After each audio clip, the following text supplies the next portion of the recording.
Bismillahirrahmanirrahim. Assalamualaikum warahmatullahi wabarakatuh. Kenalkan, nama saya Dava Korea Dipabi dari kelas 1 TI 2B pagi. Di sini saya akan menjelaskan tentang keamanan jaringan. Pertama, konsep dasar keamanan jaringan komputer. Keamanan jaringan dalam jaringan komputer sangat penting untuk memantau akses jaringan dan mencegah penyalahgunaan sumber daya jaringan yang tidak berwenang. Agar kita tidak terkena peretasan atau kejahatan lain di dunia maya, kita harus meningkatkan keamanan jaringan kita. Misalnya seperti rumah kita mencegah orang asing yang masuk dengan pagar atau gembok. Dua elemen utama pembentuk keamanan jaringan. Pertama, tembok pengaman, baik secara fisik maupun maya, yang ditaruh di antara piranti dan layanan jaringan yang digunakan dan orang-orang yang akan berbuat jahat. Jadi tembok pengaman ini seperti pagar rumah agar tidak sembarang orang bisa masuk. Yang kedua, rencana pengamanan. Rencana tersebut akan diimplementasikan bersama dengan unsur lainnya untuk menjaga agar sistem tidak bisa ditembus dari luar. Beberapa aspek yang harus perlu diperhatikan pada jaringan komputer. Pertama, di sini ada kerahasiaan. Menjelaskan bahwa informasi data hanya bisa diakses oleh mereka yang memiliki otoritas. Contohnya, seperti kita bila mempunyai akun sosmed yang bersifat privasi atau tidak sembarang orang dapat mengakses dan memiliki password untuk masuk. Kedua, integritas. Dalam hal ini bahwa sebuah informasi hanya dapat diubah oleh pihak yang memiliki otoritas. Contoh, integritas melibatkan menjaga konsistensi, akurasi, dan kepercayaan data. Data tidak boleh diubah, dan langkah-langkah harus diambil untuk memastikan bahwa data tidak dapat diubah oleh orang-orang yang tidak berkepentingan. Ketiga, ketersediaan. Mensyaratkan bahwa ketersediaan informasi yang tersedia bagi mereka yang memiliki wewenang ketika dibutuhkan. Fungsinya untuk memelihara sebuah hardware sesegera mungkin saat dibutuhkan, dan juga dapat memelihara lingkungan sistem operasi. Keempat, autentikasi. Menjelaskan bahwa pengirim informasi dapat diidentifikasi dengan benar dan tidak ada jaminan bahwa identitas palsu tidak diperoleh. Contohnya, jika kita masuk akun Google, itu perlu verifikasi dengan lewat SMS atau email lain untuk memastikan benar orang yang dimaksud. Kelima, akses kontrol. Cara pengaturan akses kepada informasi. Akses kontrol diidentifikasi sebagai pemberi izin terhadap sebuah objek tertentu secara spesifik. Akses kontrol sendiri membatasi orang-orang yang akan mengakses objek tersebut. Tanpa adanya akses kontrol, kemungkinan sesuatu termasuk data dapat dicuri lebih meningkat. Keenam, non-repudiation. Di sini dijelaskan bahwa baik pengirim dan penerima informasi tidak dapat menyangkal pengiriman dan penerimaan pesan. Sebagai contoh, seseorang yang mengirimkan email untuk memesan barang tidak dapat menyangkal bahwa dia telah mengirimkan email tersebut. Selanjutnya, ada beberapa hal serangan atau ancaman pada jaringan komputer, diantaranya. Pertama, gangguan. Aset dari sistem di bawah serangan sehingga menjadi tidak tersedia atau tidak dapat digunakan oleh pihak berwenang. Contohnya adalah perusakan atau modifikasi perangkat keras atau jaringan saluran, seperti hard disk rusak dan lain-lain. Kedua, intersepsi. Orang yang tidak berwenang mendapatkan akses ke aset pihak bersangkutan dimaksud bisa orang, program, atau sistem lain. Contohnya adalah penyadapan data dalam jaringan. Ketiga, modifikasi. Orang yang tidak berwenang dapat membuat perubahan pada aset. Contohnya adalah perubahan nilai file data, memodifikasi program sehingga tidak beres, dan modifikasi pesan yang sedang ditransmisikan dalam jaringan. 4. Fabrikasi. Sebuah pihak yang tidak berwenang menyisipkan objek palsu ke dalam sistem. Contohnya adalah mengirimkan pesan palsu kepada orang lain. Selanjutnya, kebijakan dalam penggunaan jaringan komunikasi. Kebijakan penggunaan jaringan dapat dibagi 3, yaitu kebijakan organisasi, 2. Etika menggunakan jaringan, ketiga, kebijakan mengakses komputer. Yang pertama, kebijakan organisasi yaitu suatu kebijakan organisasi, instansi atau lembaga dalam ruang lingkup keamanan jaringan untuk akses pada sistem jaringan di tempat tersebut. Contoh, tata kelola sistem komputer. Kedua, pengaturan kerapian pengkabelan. Ketiga, pengaturan akses WiFi. Keempat, manajemen data organisasi. Yang kedua, etika menggunakan jaringan. Setiap kita melakukan suatu kegiatan, pasti ada aturan atau etika yang harus dilakukan. Karena jika tidak bisa berdampak negatif bagi kita sendiri maupun orang lain. Contohnya, memahami akses pengguna. Yang kedua, memahami kualitas daya organisasi. Ketiga, pengaturan penempatan suborgan. 3. Kebijakan mengakses komputer, yaitu dalam suatu kebijakan pengguna jaringan, tidak jarang juga terdapat kebijakan penggunaan saat mengakses komputer. Di antaranya adalah manajemen pengguna, manajemen sistem komputer, manajemen waktu akses. Selanjutnya, jenis ancaman dan serangan jaringan. 2 jenis serangan pada jaringan yaitu dapat dibagi 2. Pertama, serangan fisik. Serangan fisik adalah sebuah metode yang dapat digunakan untuk mendeteksi aktivitas yang mencurigakan dalam sebuah sistem atau jaringan jenis ancaman. Yang kedua, serangan logik. Serangan logik terhadap keamanan jaringan merupakan serangan yang memanfaatkan celah dari suatu sistem. Orang yang ingin melakukan serangan logik tersebut terlebih dahulu akan mencari informasi mengenai targetnya.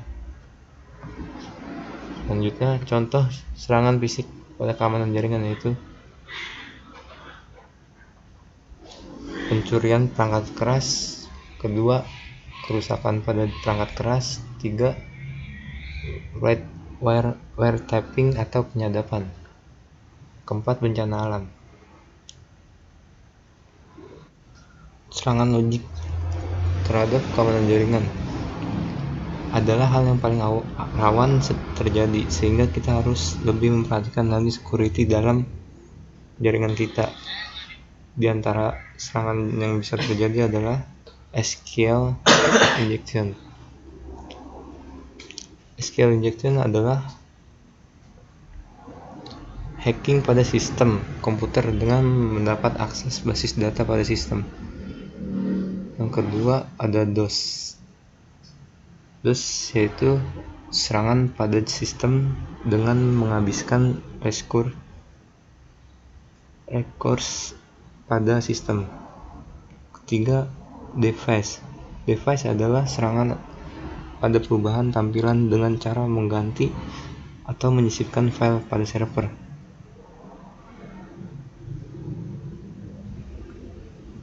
Keempat, malicious code. Malicious code adalah kode jahat atau perusak.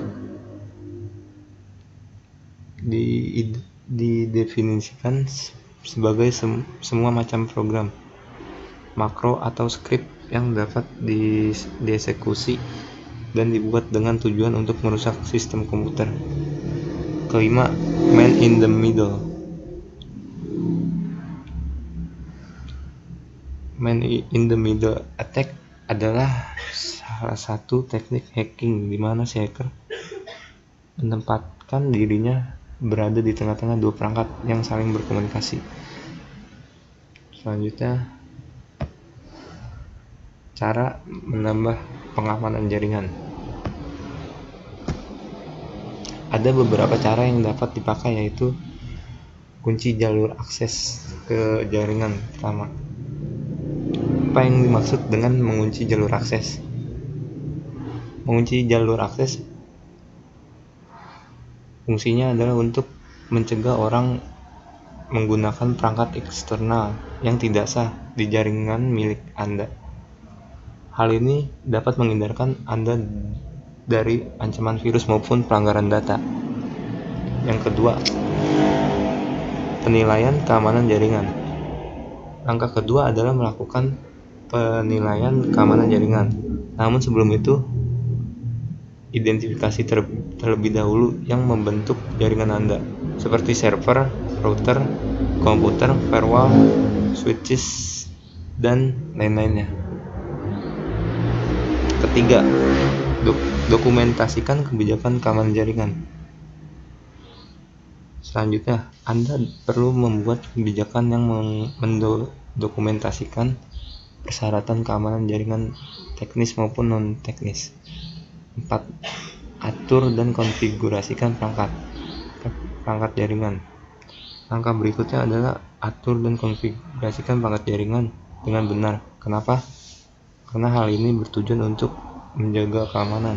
Jika tidak dilakukan dengan baik, dapat risiko keamanan akan muncul seperti port pada firewall, membuka jaringan ke dunia luar yang dibiarkan terbuka.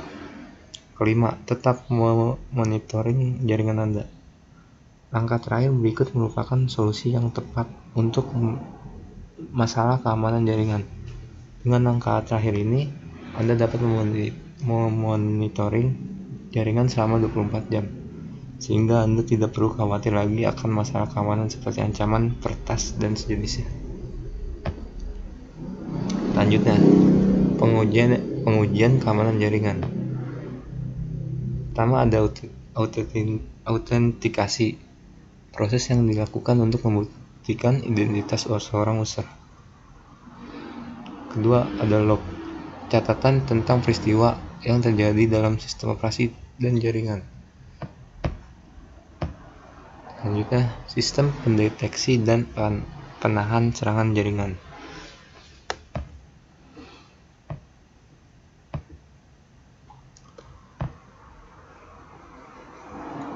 Software yang dapat dipakai untuk men-scan jaringan. Pertama, ada Nessus. Nessus adalah sebuah aplikasi dari Tenable Security untuk melihat vulnerability di dalam network. Beberapa kemampuan Nessus antara lain adalah vulnerability scanning, configuration editing, compliance checks. Kedua, Nmap. Nmap adalah singkatan dari Network Mapper, yang merupakan sebuah tool atau alat yang bersifat open source. 3. OpenPass.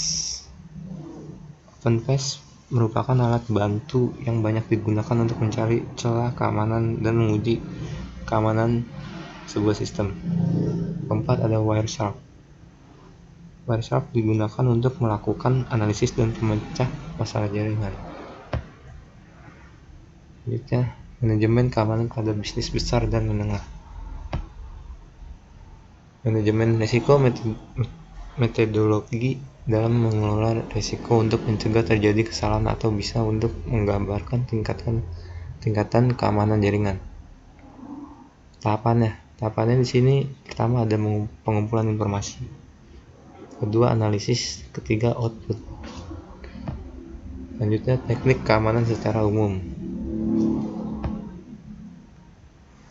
Firewall adalah sebuah sistem atau perangkat yang mengizinkan lalu lintas jaringan yang dianggap aman untuk melaluinya dan mencegah lalu lintas jaringan yang tidak aman. Contohnya seperti di gambar ini. Selanjutnya, secara umum fungsi firewall adalah untuk 1. Mengatur dan mengontrol lalu lintas. 2. Melakukan autentikasi terhadap akses. Ketiga, melindungi sumber daya dalam jaringan privat.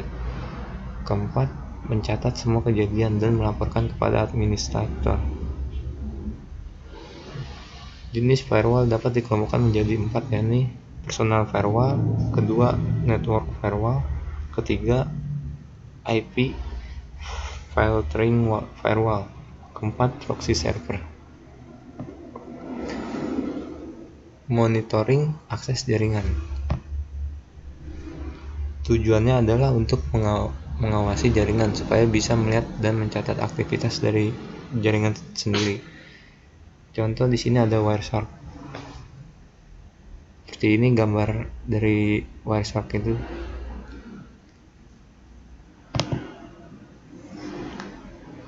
Cryptography attack. Selain ada pihak yang ingin menjaga agar pesan tetap aman, namun ada juga pihak-pihak yang ingin mengetahui pesan rahasia tersebut secara tidak sah. Bahkan ada pihak-pihak yang ingin agar dapat mengubah isi pesan tersebut. Ilmu untuk mendapatkan pesan yang asli dari pesan yang telah disandikan tanpa memiliki kunci untuk membuka pesan rahasia tersebut disebut kriptoanalisis. Sedangkan usaha untuk membongkar suatu pesan sandi tanpa mendapatkan kunci dengan cara yang sah dikenal dengan istilah serangan atau attack. Di bawah ini dijelaskan beberapa macam penyerangan terhadap pesan yang sudah dienkripsi berdasarkan ketersediaan data yang ada dan tingkat kesulitannya bagi penyerang. Dimulai dari yang paling sulit adalah Hypertext Only Attack, di mana cryptanalysis memilih semua plain text tersebut sebelum satu pun dienkripsi. Kedua, Known Plain Text Attack. Model serangan untuk cryptanalysis di mana penyerang memiliki akses ke kedua plain text dan versi terenkripsi. Ketiga, Caution Plain Text Attack. Serangan plain text yang dipilih adalah model serangan untuk cryptanalysis yang menganggap bahwa penyerang dapat memperoleh hypertext untuk plain text sewenang-wenang. Keempat, Caution Ciphertext Attack. Caution Ciphertext Attack adalah model penyerangan untuk cryptanalysis di mana cryptanalysis memilih hypertext dan menyebabkan dekripsi dengan menggunakan kunci yang belum diketahui. 5. Caution Key Attack. Model penyerangan untuk cryptanalysis di mana cryptanalysis pada tipe penyerangan ini memiliki pengetahuan tentang hubungan antara kunci dan kunci yang berbeda. Sekian penjelasan dari saya tentang keamanan jaringan. Kurang lebihnya mohon maaf. Wassalamualaikum warahmatullahi wabarakatuh.